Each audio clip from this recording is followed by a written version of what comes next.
বাংলাদেশ জাতীয়তাবাদী যুবদল উজানটিয়া ইউনিয়নের ১ এবং ৫ নম্বর ওয়ার্ড যুবদলের সম্মেলন ও কাউন্সিল অনুষ্ঠিত হয়। ২৫ সেপ্টেম্বর বৃহস্পতিবার উপজেলার উজানটিয়া ইউনিয়নে ১ নম্বর ওয়ার্ড ফ্রিডম সেন্টারে ইউনিয়ন যুবদলের সদস্য সচিব নবাব শরীফের সঞ্চালনায় এবং সভাপতি নাসির উদ্দিনের সভাপতিত্বে এ সম্মেলন ও কাউন্সিল অনুষ্ঠিত হয়। এ সময় প্রধান অতিথি হিসেবে বক্তব্য রাখেন উপজেলা যুবদলের আহ্বায়ক কামরান জাদিদ মুকুট।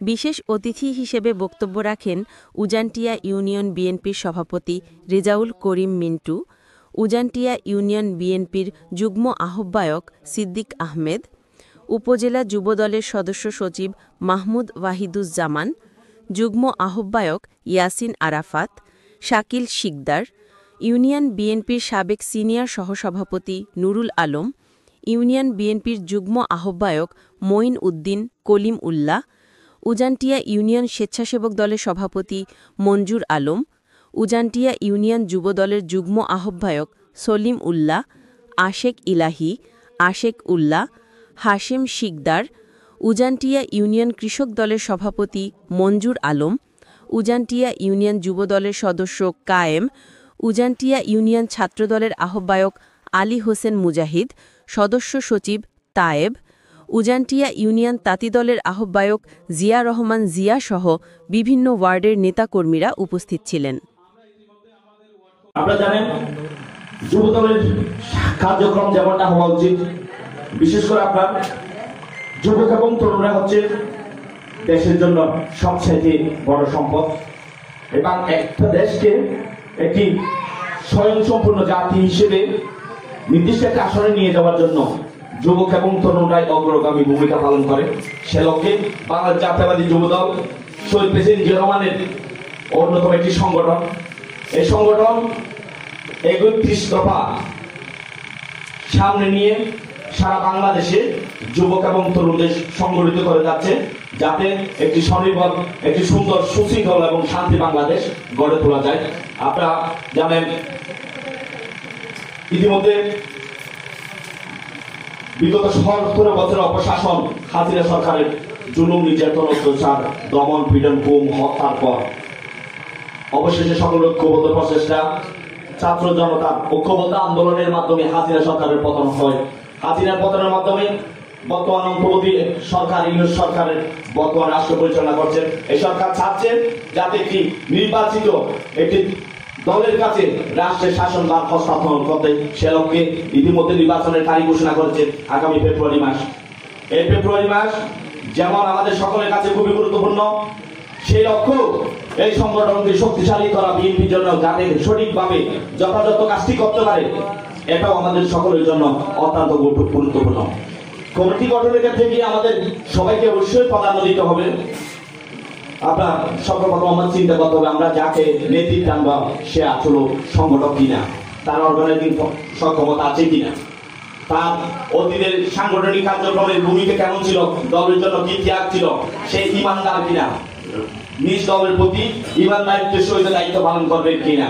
আর তাছাড়া একটা লোকেশনের একটা বিষয় থাকে, একটা ওয়ার্ডে অনেকগুলা গ্রাম থাকে, সবগুলা গ্রামে সমন্বয় করে আমাদের নেতৃত্ব নির্বাচন করতে হয়। আশা করব আমরা প্রত্যেকটি জায়গায় এই সকল বিবেচনাগুলো সামনে রেখে আমরা কমিটি গঠন করি। উদাহরণ তো এর ব্যতিক্রম হবে না, ওনারা কমিটি করার ক্ষেত্রে এই বিষয়গুলো অবশ্যই প্রাধান্য দিবে। তবে আমাদের যে ইউনিয়ন যুবদলের নেতৃবৃন্দ আছে, আমি আপনাদের দৃষ্টি আকর্ষণ করবো, আমরা যেভাবে ইতিমধ্যে নির্দেশনা দিয়েছি সে অনুযায়ী যদি আমরা কাজ করি, তাহলে আমি মনে করি আমরা সফলতার অনেক কাছাকাছি আমরা পৌঁছে যাব। বিশেষ করে ওয়ার্ড হচ্ছে আমাদের সকলের অন্যতম শক্তি। এই ওয়ার্ডকে শক্তিশালী এবং সক্রিয় আমাদের অবশ্যই করতে হবে। সেক্ষেত্রে সঠিক নেতৃত্ব যেমন দরকার এবং সঠিক কর্মপন্থা অবলম্বন করে কাজ করাটা আমাদের সকলের জন্য দরকার।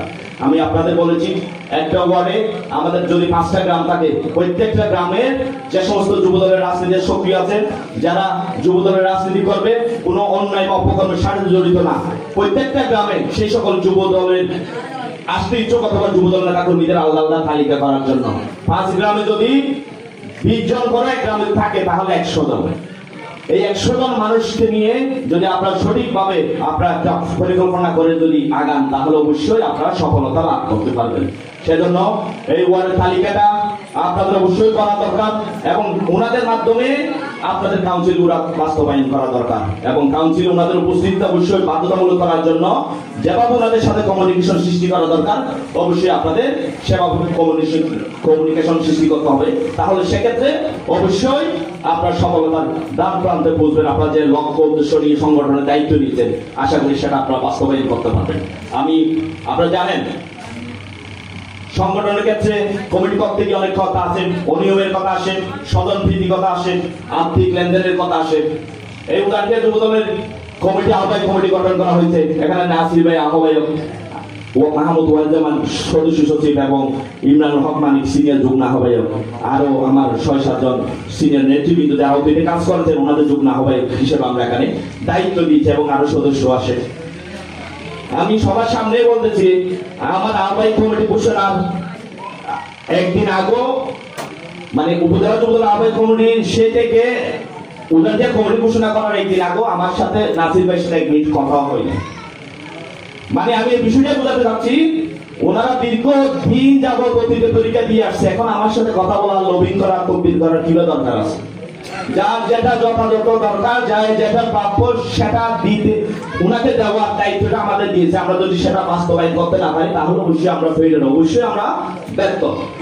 যেমন আমার সাথে নাসির ভাইয়ের সাথে কথা হয় নাই, মানিক ভাইয়ের সাথে আমার একদিন আগেও কোনো কথা হয় না, আরো অন্যান্য যুগ্ম ভাই জায়গায় উপস্থিত আছে, কারোর সাথে আমার কথা হয় নাই।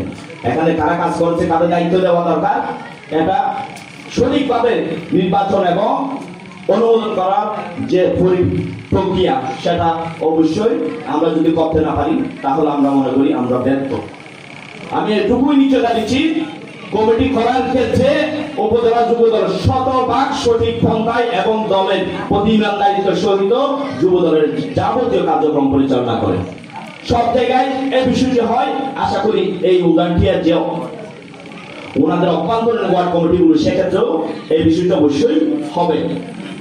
ওনারা কোন স্বজনপ্রীতি করবে না, কোন আর্থিক লেনদেন করবে না, অনিয়ম করবে না, এক জায়গায় 2-3 জন সভাপতি বা সম্পাদক বা সাংগঠনিক সম্পাদককে নেতৃত্ব দিবে না। আশা করি ওনারা এই ক্ষেত্রে উপজেলা থেকে যেভাবে স্বচ্ছতার সহিত ওনারা দায়িত্ব পেয়েছেন, সেই স্বচ্ছতার সহিত ওনারা একটা নির্দেশন হিসেবে রেখে এই উদাহরণটি প্রত্যেকটা ওয়ার্ড কমিটি ওনারা গঠন করবে, আমি সেটাই মনে করি।